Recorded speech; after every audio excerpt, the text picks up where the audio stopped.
प्यारे बच्चों, good morning. आज हम सारणिक के बारे में पढ़ेंगे। पिछले वीडियोस में हमने आव्यूह के बारे में पढ़ा था। अब सारणिक को देखेंगे। सारणिक का विकास युगपत रैखिक समीकरणों को हल करने के लिए हुआ।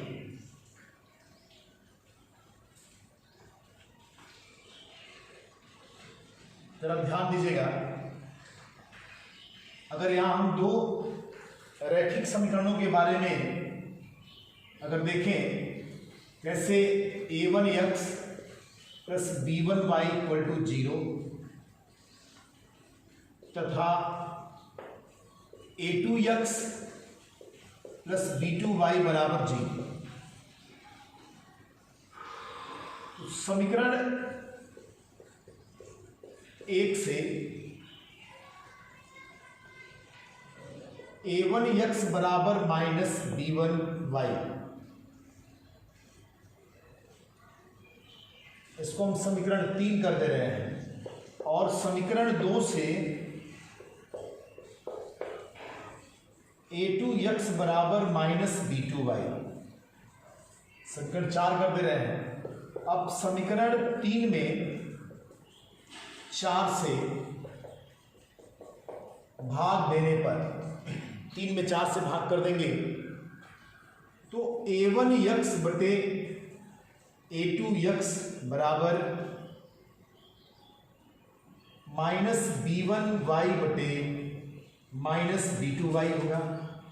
ये माइनस माइनस प्लस होगा और x से x कैंसिल आउट, y से y कट जाएगा, तो बचेगा यहां a1 बटे a2 बराबर b1 बटे b2, या तिरछा गुणा कर देंगे तो a1 b2 बराबर a2 b1, या इसे लिखेंगे a1 b2 minus a2 b1 equal to 0। अब इसे जो यहां ये फल आया है, इसे हम इस प्रकार से लिख सकते हैं, a1 b1 a2 b2 बराबर 0। ध्यान रखिएगा बेटा, इस फल को हमने इतना लिखा। इसका मतलब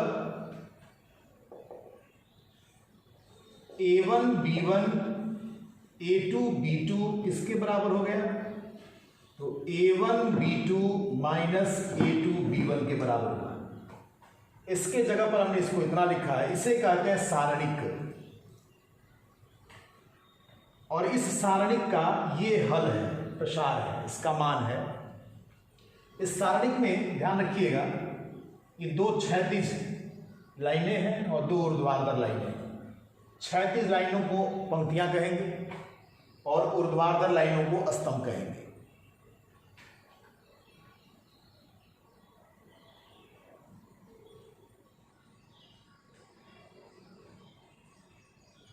और यह सारणिक द्वितीय क्रम का सारणिक कहलाएगा। इसमें दो पंक्तियां, दो स्तंभ हैं।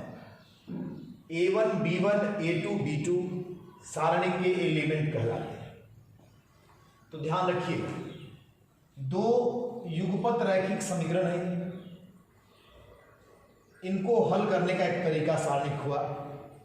इन दो युगपत रैखिक समीकरणों से x और y का विलोपन करेंगे तो विलुप्त करके इसको हम सारणिक के रूप में इस प्रकार से लिख सकेंगे, और ये द्वितीय क्रम का सारणिक हुआ।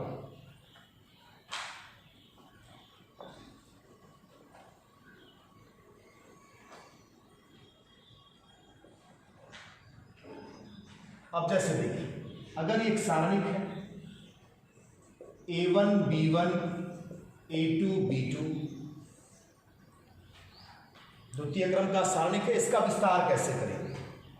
इसका विस्तार अभी हमने बताया, इतने को ही इतना लिखा गया था, इसे ही सारणिक कहते हैं द्वितीय क्रम का।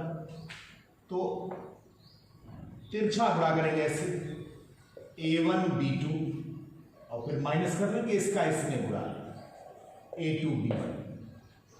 इस सारणिक में A1 B1 A2 B2 इसमें दो पंक्तियां हैं। ये पंक्ति है R1, ये पंक्ति R2 और ये दो कॉलम, ये स्तंभ पहला और ये स्तंभ दूसरा। द्वितीय कोटि का ये सारणिक है। इसी प्रकार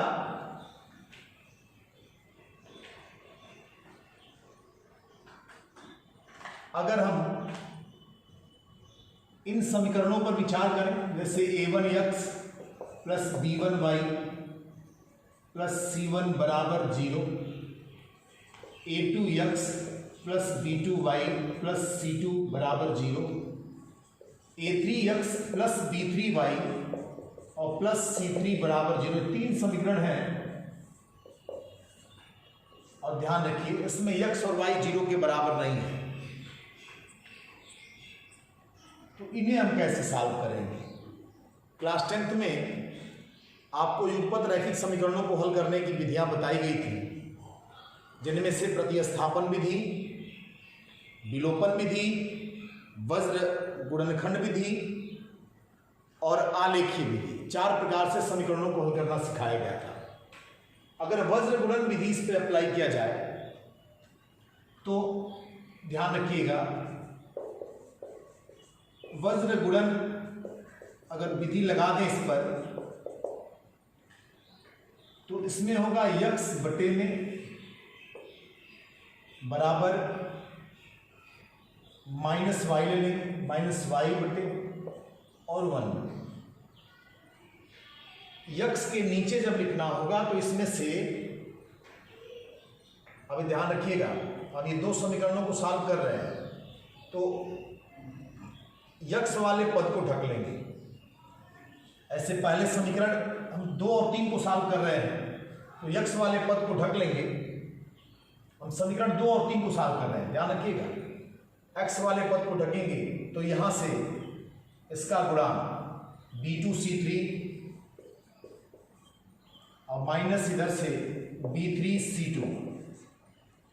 y के नीचे लिखना है तो y वाले पद को ढक लेंगे और गुणा का क्रम चेंज नहीं करेंगे, क्योंकि यहां माइनस कर दिए तो क्रम अब एक ही रहेगा। तो इसका गुणा इसमें A2C3 माइनस A3C2 और 1 के नीचे तो ये अचर पद को ढकेंगे A2B3 माइनस A3B2। अब ध्यान दें, यहां से x इक्वल टू हो जाएगा, इसका इधर गुणा कर देंगे तो B2C3 माइनस B3C2 बटे में A2B3 माइनस A3B2 और y बराबर हो जाएगा, यहां से ऋण यहां आ जाएगा A2C3 माइनस A3C2 बटे में A2B3 माइनस A3B2। अब इस x और y का मान समीकरण 1 में प्रतिस्थापित कर देंगे। x तथा y का मान समीकरण 1 में रखने पर, तो अगर इसे समीकरण 1 में रखेंगे तो क्या मिलेगा, ध्यान दीजिए, A1 और x का मान यहां से B2C3 माइनस B3C2 बटे A2B3 माइनस A3B2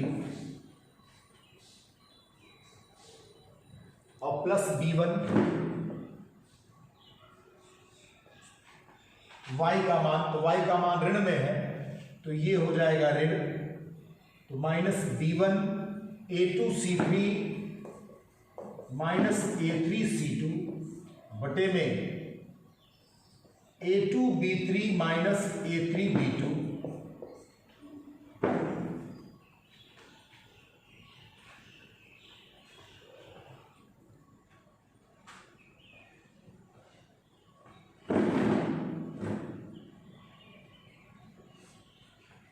और प्लस C1 बराबर 0। अब इसका एलसीएम A2B3 माइनस A3B2 हो जाएगा, उसका उधर 0 में गुणा कर देने पे 0, तो मिलेगा क्या यहां से A1 B2C3 minus B3C2 minus B1 A2C3 minus A3C2 और प्लस C1, इसका इधर मल्टीप्लाई हो जाएगा A2B3 माइनस A3B2 बराबर 0। अब इस रिजल्ट को हम जो यहां आया है इस प्रकार से लिख सकते हैं, ध्यान रखिएगा, A1 B1 C1 A2 B2 C2 A3 B3 C3। इसी रिजल्ट को हम इतना लिखते हैं और इसे कहते हैं सारणिक। ये तृतीय कोटि का सारणिक है। ध्यान रखिए, इसमें 3 पंक्तियां हैं और 3 स्तंभ हैं, इसलिए यह तृतीय कोटि का सारणिक कहलाता है। A1 B1 C1 A2 B2 C2 A3 B3 C3 सारणिक के एलिमेंट हैं, तो यह सारणिक तृतीय कोटि का हुआ। अभी पीछे मैंने बताया था तृतीय कोटि का सारणिक और यह तृतीय कोटि का सारणिक। अब चूंकि इतना को हमने इतना लिखा है तो यह इस सारणिक का विस्तार होगा। जैसे यहां A1 B1 C1 A2 B2 C2 A3 B3 C3 बराबर, ये इसका विस्तार हो जाएगा। विस्तार यहां कैसे करते हैं जरा आप समझ लीजिएगा। ये जैसे A1 है B2 C3 minus B3 C2 ऋण B1 A2 C3 minus A3 C2 और धन C1 A2 B3 minus A3 B2। इसी को इतना लिखा गया यहां से और यही इसका विस्तार है। तो ये विस्तार आएगा कैसे, तो सारणिक का विस्तार करना आप सीखेंगे। अभी ध्यान दीजिएगा, युगपत रैखिक समीकरणों को हल करके ये सारणिक का विकास हुआ है। तो ऐसे कर सकते हो कि सारणिक का विकास युगपत समीकरणों को हल करने के लिए हुआ।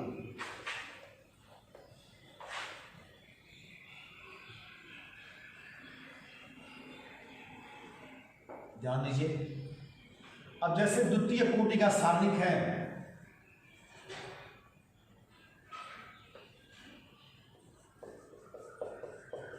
सारणिक का विस्तार करना सीखिए। द्वितीय कोटि के सारणिक का विस्तार कैसे करते हैं, तो जैसे मान लो ये सारणिक है A1 B1 A2 B2। इसका विस्तार करने का तरीका ऐसे गुणा तिरछा करेंगे तो A1 B2 और फिर माइनस इसका ऐसे गुणा कर देंगे तो A2 B1। ये द्वितीय कोटि के सारणिक का विस्तार हो गया। अगर तृतीय कोटि के सारणिक का विस्तार करना है, A1 B1 C1 A2 B2 C2 A3 B3 C3, इसका विस्तार करना है। तो सारणिक के विस्तार को मैं से डेल्टा से दिखाते हैं, तो डेल्टा बराबर, सीखिएगा ये महत्वपूर्ण पोर्शन है, किसी पंक्ति के थ्रू हम विस्तार कर सकते हैं। पहले पंक्ति से भी कर सकते हैं, दूसरे पंक्ति से भी कर सकते हैं, तीसरे पंक्ति से भी कर सकते हैं, और पहले दूसरे तीसरे स्तंभ में से किसी स्तंभ के थ्रू भी विस्तार कर सकते हैं। जैसे अगर हम पहले पंक्ति के थ्रू विस्तार करें इसके थ्रू, तब पहले A1 लेते हैं और A1 से होकर जाने वाले स्तंभ को और पंक्ति को निकाल देते हैं, जो बचा उसका उपसारणिक बन जाता है। तो B2 C2 B3 C3। और सारणिक में ध्यान रखिएगा चिन्ह होता है plus minus plus minus plus minus plus minus plus. ये सारणिक के भीतर स्थान का चिन्ह है, ये दिखता नहीं है, आप इसको ऐसे ही कंसीडर करें। तो A1 के बाद प्लस के बाद माइनस होता है तो माइनस B1 ले लेंगे, यहां से जाने वाले स्तंभ को और इस पंक्ति को निकाल देंगे तो बचेगा A2 C2 A3 C3। Plus minus फिर प्लस C1 ले लेंगे, C1 से जाने वाले स्तंभ को और पंक्ति को छोड़ देंगे तो बचेगा A2 B2 A3 B3। अब ध्यान रखिए, द्वितीय कोटि के सारणिक का विस्तार करना अभी अभी सिखाया हूं, इसका इसमें गुणा, तो B2 C3 minus B3 C2 ऋण B1, फिर इसका करेंगे तो A2C3 माइनस A3C2 तिरछा जुड़ा हुआ था, और plus C1 A2B3 minus A3B2। तो सारणी का विस्तार इस प्रकार से हम करते हैं।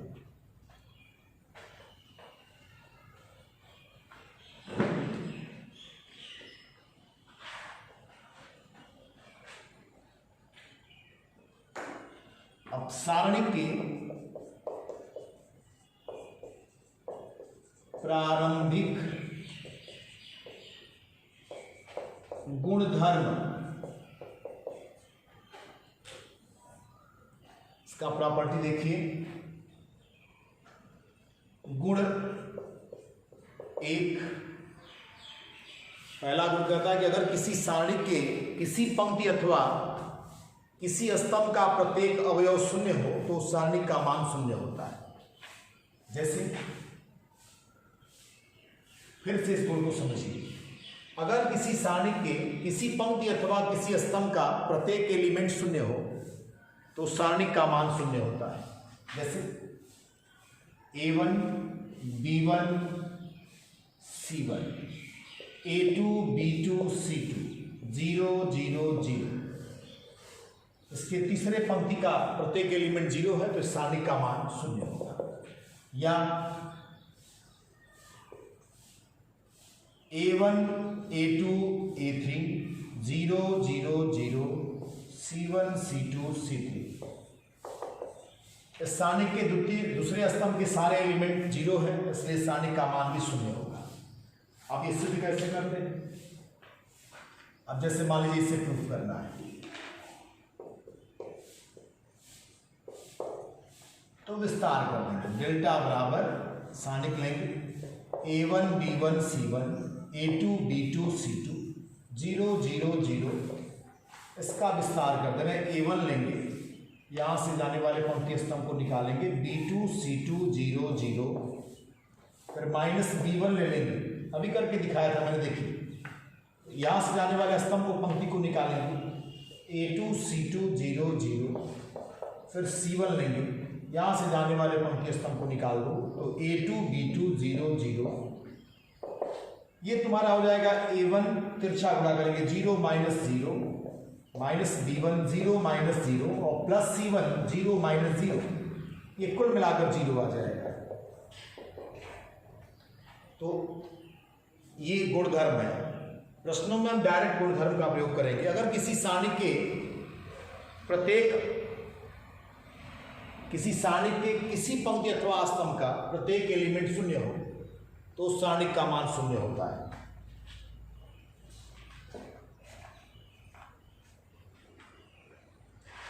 गुण नंबर 2 देखिए।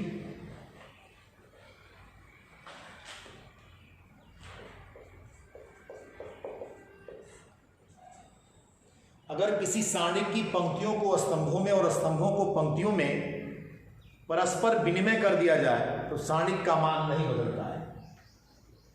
ध्यान रखिए, एक सारणिक है A1 B1 C1 A2 B2 C2 A3 B3 C3। अगर इस सारणी के पंक्तियों का स्तंभों में और स्तंभों का पंक्तियों में परस्पर विनिमय कर दें, बदल दें, चेंज कर दें, तो सारणी के मान में कोई परिवर्तन नहीं होता है। जैसे पहले पंक्ति को पहला स्तंभ A1 B1 C1, दूसरे को दूसरा स्तंभ A2 B2 C2 और तीसरे को तीसरा स्तंभ A3 B3 C3 कर दें तो सारणी के मान में कोई परिवर्तन नहीं होगा। ये कैसे पता चलेगा? इसका विस्तार करेंगे और इसका विस्तार करेंगे, दोनों बराबर आ जाएगा। करके देखते हैं इसको। Delta equal to A1 B1 C1 A2 B2 C2 A3 B3 C3। मैं लेफ्ट हैंड साइड को डेल्टा मान लिया, विस्तार करते हैं। A1 लेंगे, A1 से जाने वाले स्तंभ को पंक्ति को छोड़ देंगे, B2 C2 B3 C3 फिर माइनस B1, इसको निकाल लेंगे A2 C2 A3 C3 और प्लस C1 इससे निकाल देंगे तो A2 B2 A3 B2। अब ये A1 सॉल्व कर दो, B2 C3 minus B3 C2 minus B1 A2 C3 minus A3 C2 और plus C1 A2 B3 minus A3 B2।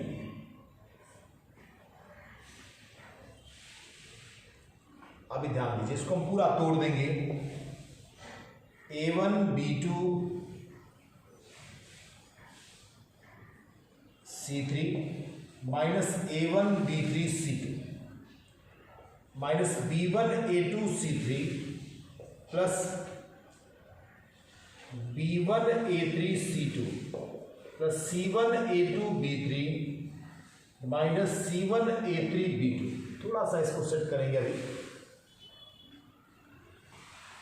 A1 वाला पद देखते हैं, इस A1 का पद यही है तो A1 कॉमन ले लेंगे तो B2 C3 minus B3 C2।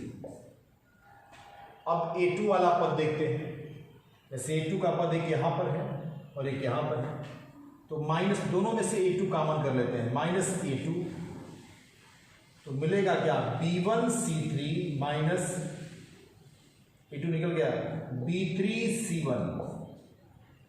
अब A3 वाले पद यहाँ दो मिल गए, एक यहाँ, इसमें से A3 कॉमन लेते हैं तो मिलेगा B1 C2 minus B2 C1।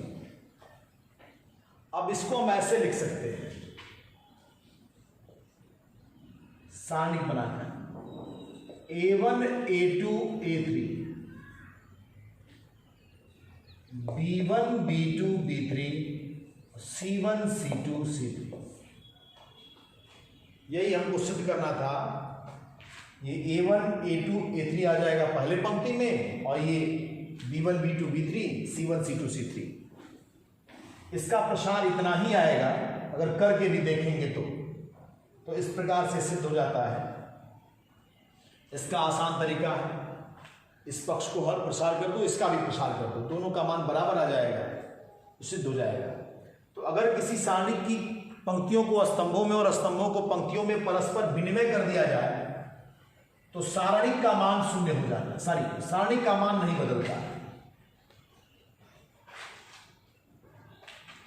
गुण नंबर 3, अगर किसी सारणी के किन्हीं दो पंक्तियों अथवा किन्हीं दो स्तंभों का परस्पर विनिमय कर दिया जाए तो सारणी का मान तो नहीं बदलता है परंतु चिन्ह बदल जाता है। जैसे देखो A1 B1 C1 A2 B2 C2 A3 B3 C3। अगर किसी भी दो पंक्ति अथवा दो स्तंभ का परस्पर विनिमय कर दें, जैसे हम पहली दो पंक्तियों को चेंज कर रहे हैं A2 B2 C2 A1 B1 C1 A3 B3 C3। सारणी का मान नहीं बदलेगा, चिन्ह बदल जाएगा। मतलब इसका प्रसार करेंगे और इसका प्रसार करेंगे तो मान सेम आएगा, केवल चिन्ह बदलेगा। फॉर एग्जाम्पल, अगर किसी सारणी का मान अगर 80 है और किसी दो पंक्ति अथवा दो स्तंभ को चेंज कर दिया जाएगा तो उसका प्रसार करने पर आएगा -80। तो अगर किसी सारणी की किन्हीं दो पंक्तियों अथवा दो स्तंभों का परस्पर विनिमय कर दिया जाए तो सारणी का मान तो नहीं बदलता है किंतु चिन्ह बदल जाता है। लेफ्ट हैंड साइड का प्रसार करेंगे और राइट हैंड साइड का प्रसार करेंगे, सेम आएगा। चाहेंगे तो आप करके देख सकते हैं। गुण 4, अगर किसी सारणी की कोई दो पंक्तियां अथवा दो स्तंभ सर्वसम हो तो सारणी का मान 0 होता है।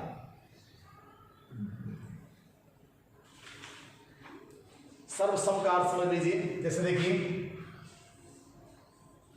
A1 B1 C1 A2 B2 C2 A1 B1 C1।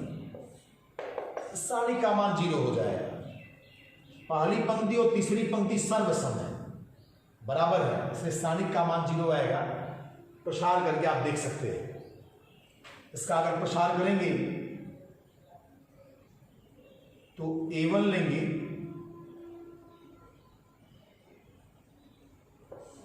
इसको ढकेंगे, B2 C2 B1 C1, B1 लेंगे, इसे ढक लेंगे, A2 C2 A1 C1 और देन C1 ले लेंगे, तो A2 B2 A1 B1, इधर तो जीरो है, इसको देखते हैं, B2 C1 minus B1 C2,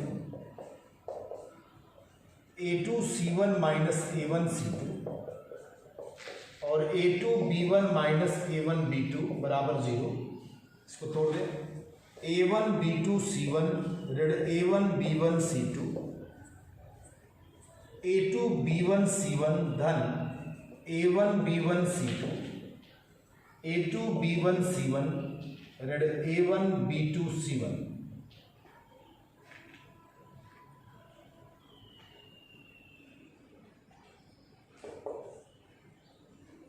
A1 B2 C1 इससे कट जाएगा यह, A1 B1 C2 इससे कट जाएगा यह और इससे कट जाएगा यह, आ गया जीरो बराबर जीरो। तो अगर किसी सारणी की कोई दो पंक्तियां अथवा दो स्तंभ सर्वसम हो तो उस सारणी का मान शून्य होगा। अब जैसे एक सारणी है 2 3 5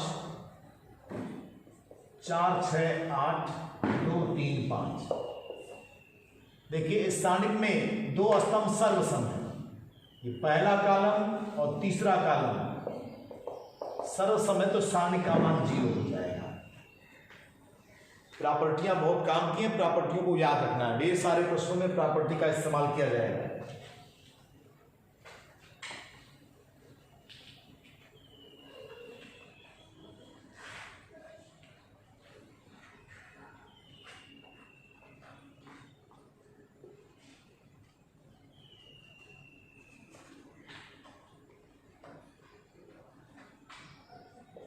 गुण 5,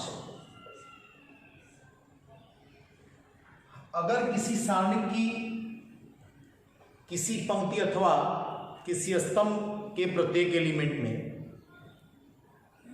एक संख्या से गुणा कर दिया जाए तो उस सारणिक में उस संख्या का गुणा हो जाता है। जैसे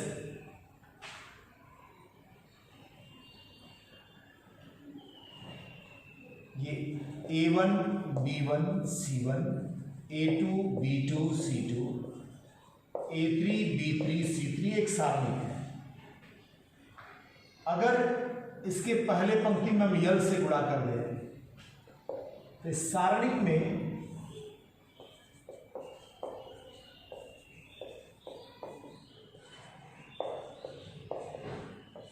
यल से गुणा हो जाएगा। यहां अगर यम से गुणा कर दें तो सारणिक में यम से भी गुणा हो जाएगा, और इसमें अगर यन से गुणा कर दें तो इस सारणिक में यन से गुणा हो जाएगा। तो अगर किसी सारणिक में किसी सारणी के किसी पंक्ति अथवा स्तंभ के प्रत्येक एलिमेंट में एक ही राशि से गुणा कर दिया जाए तब उस राशि का उस सारणिक में गुणा हो जाता है। अब इस प्रॉपर्टी का अर्थ आप ये लगाएंगे कि जैसे मान लीजिए अगर कोई सारणिक है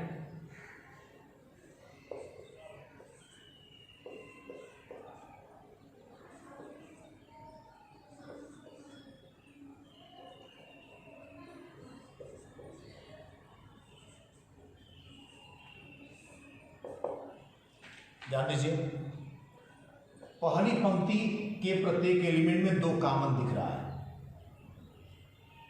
तो दो कॉमन ले सकते हैं। दूसरी के प्रत्येक एलिमेंट में 25 कॉमन दिख रहा है तो 25 कॉमन ले सकते हैं, और इसमें 3 कॉमन दिख रहा है तो 3 कॉमन ले सकते हैं। बचेगा क्या? यहां से बचेगा 1 2 3, 1 2 4, और यहां से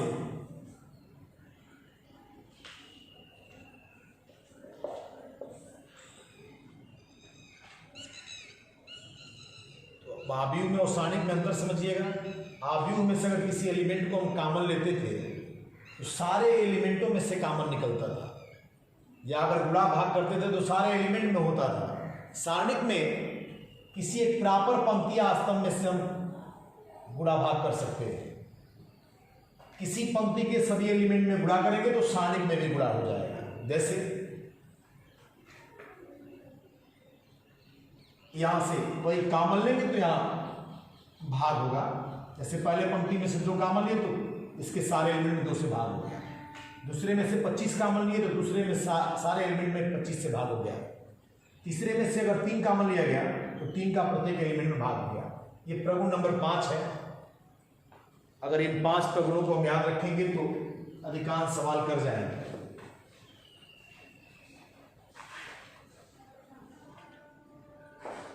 प्रगुण नंबर 6 देखिए।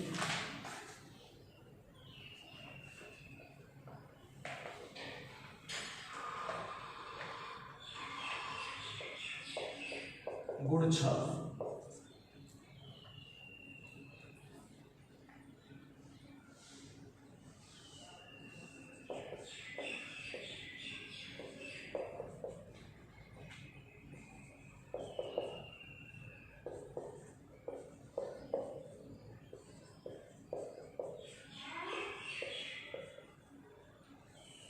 अगर किसी सारणिक के किसी पंक्ति अथवा स्तंभ का प्रत्येक एलिमेंट 2 राशियों का योग हो तो उस सारणिक को उसी क्रम के 2 सारणिकों के रूप में 2 सारणिकों के योगफल के रूप में व्यक्त कर सकते हैं। फिर से सुनिए, अगर कोई सारणिक, यदि किसी सारणिक की कोई पंक्ति अथवा स्तंभ का प्रत्येक एलिमेंट 2 संख्याओं का योग हो तब उस सारणिक को उसी क्रम के 2 सारणिकों के योगफल के रूप में तोड़ सकते हैं। जैसे आप देखिए, इस सारणिक का पहला स्तंभ का प्रत्येक एलिमेंट 2-2 संख्याओं का योग है, तब इसे हम इस प्रकार से लिख सकते हैं: A1 A2 A3 B1 B2 B3 C1 C2 C3 और plus alpha beta gamma B1 B2 B3 C1 C2 C3। इस सारणिक को हम इस प्रकार से लिख सकते हैं: अगर किसी सारणिक के किसी पंक्ति अथवा स्तंभ का प्रत्येक एलिमेंट 2 संख्याओं का योगफल हो तब उस सारणिक को उसी क्रम के 2 सारणिकों के योगफल के रूप में व्यक्त किया जा सकता है। यह प्रगुण नंबर 6 है। अब गुण 7 देखा जाए।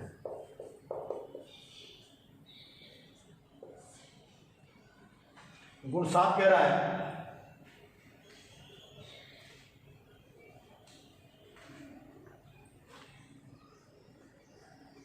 यदि सारणी की किसी एक पंक्ति या किसी एक स्तंभ के सभी अवयवों में किसी अचर से गुणा करके किसी अन्य पंक्ति या स्तंभ के संगत अवयवों में जोड़ या घटा दिया जाए तो सारणी के मान में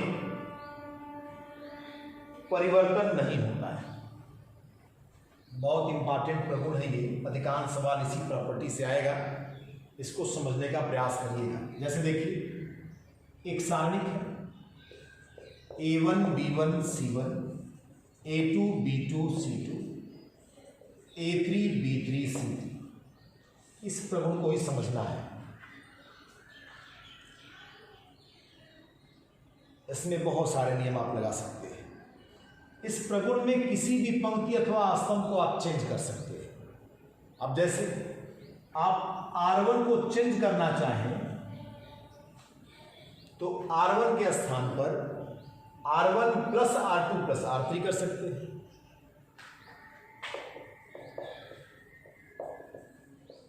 या R1 के स्थान पर R2 माइनस R1 कर सकते हैं, या R1 के स्थान पर R1 माइनस R2 कर सकते हैं, या R1 के स्थान पर आप R1 माइनस R3 या R3 माइनस R1 कर सकते हैं, या R1 को आप बदल सकते हैं 2 R1 धन 3 R2 या कुछ और भी धन R3।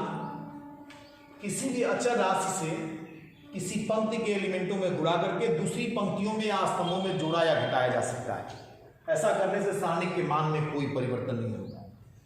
इस प्रकार से हम चेंज R2 R3 को भी कर सकते हैं या C1 C2 C3 को भी कर सकते हैं आवश्यकता अनुसार। हमारे प्रश्न की आवश्यकता क्या है, किस प्रश्न में क्या कर दें कि हमारा प्रश्न आसानी से आ जाए, इसको अपने विवेक पर निर्भर करेगा।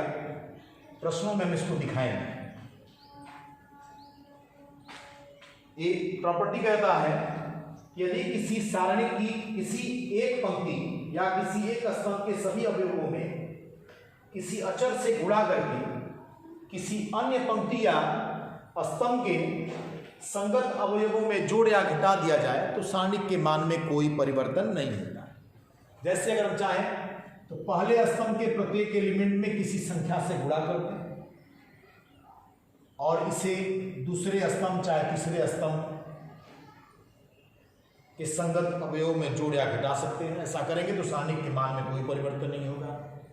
या हम चाहें तो पहले स्तंभ के प्रत्येक एलिमेंट में किसी संख्या से गुणा कर दें और तीसरे स्तंभ के प्रत्येक एलिमेंट में किसी दूसरी संख्या से गुणा कर दें और दोनों को दूसरे वाले स्तंभ के प्रत्येक एलिमेंट में जोड़ दें चाहे घटा दें। ऐसा करने से भी सारणी के मान में कोई परिवर्तन नहीं होगा। ये हम करके देखेंगे प्रश्नों में।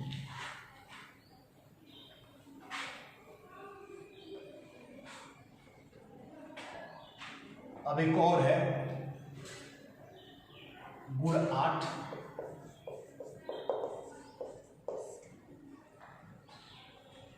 यदि किसी सारणी में चर यक्ष निहित है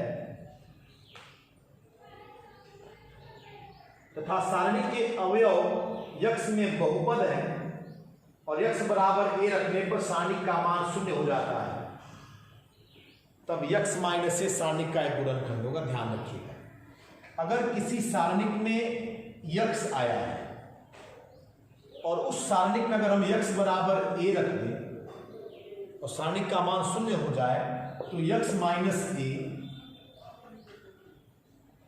उसका एक गुणनखंड होगा। यक्ष बराबर अगर b रख दें और सारणी का मान 0 आ जाए तो यक्ष माइनस b उसका एक गुणनखंड होगा।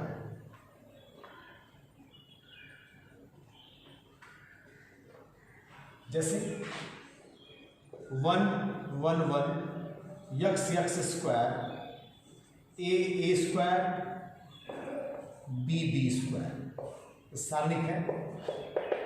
अगर इसमें हम यक्स बराबर ए रख दें तो डेल्टा बराबर आ जाएगा 1a square 1a square 1b square. अभी अभी प्रॉपर्टी बताया है, इसके दो स्तंभ सर्वसम है, इससे सारणी का मान 0 हो जाएगा। तो इस सारणी में यक्स बराबर a रख देने पर सारणी का मान 0 आ गया, इसलिए यक्स ऋण a इसका एक गुणनखंड होगा। अब ध्यान रखिए, ये 8 प्रॉपर्टियां हमने बताया। 8 पर आप प्रश्नों में 8 में से किसी भी प्रॉपर्टी को लगाकर प्रश्न को सरलता से सॉल्व कर सकते हैं।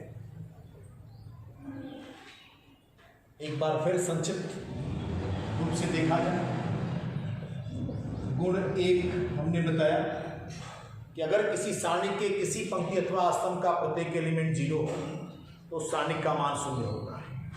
गुण 2 बताया, अगर किसी सारणी के पंक्तियों का स्तंभों में और स्तंभों का पंक्तियों में परस्पर विनिमय कर दिया जाए तो सारणी का मान नहीं बदलता है। गुण 3, अगर किसी सारणी की किन्हीं 2 पंक्तियों अथवा 2 स्तंभों का परस्पर विनिमय कर दिया जाए तो सारणी का मान तो नहीं बदलता है परंतु उसका चिन्ह बदल जाता है। गुण नंबर 4, अगर किसी सारणी की किन्हीं 2 पंक्तियां अथवा 2 स्तंभ परस्पर सर्वसम हो, बराबर हो, तो सारणी का मान 0 होता है। गुण नंबर 5, अगर किसी सारणी के किसी पंक्ति अथवा स्तंभ का प्रत्येक एलिमेंट 2 संख्याओं का योग हो तब उस सारणी को उसी क्रम के 2 सारणिकों के योगफल के रूप में व्यक्त कर सकते हैं। गुण नंबर 6,